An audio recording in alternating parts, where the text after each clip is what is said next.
السلام علیکم دوستو، آج ہم پڑھ رہے ہیں حدیث نمبر 270 اور 71 اس بارے میں کہ جس شخص نے خوشبو لگائی پھر غسل کیا اور خوشبو کا اثر اب بھی باقی رہا۔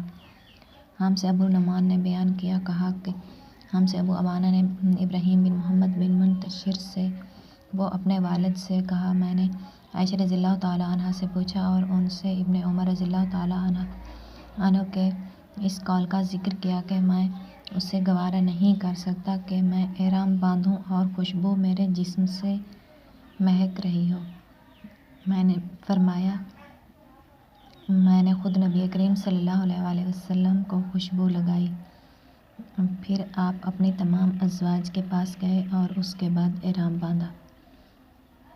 271 ہم سے آدم بن ابی ایاس نے بیان کیا کہا ہم سے شعبہ نے حدیث بیان کی کہا ہم سے حکم نے ابراہیم کے واسطے سے وہ اسود سے وہ عائشہ رضی اللہ تعالیٰ عنہ سے آپ نے فرمایا، گویا کہ میں حضرت صلی اللہ علیہ وآلہ وسلم کی مانگ میں خوشبو کی چمک دیکھ رہی ہوں، اس حال میں کہ آپ احرام باندھے ہوئے ہیں۔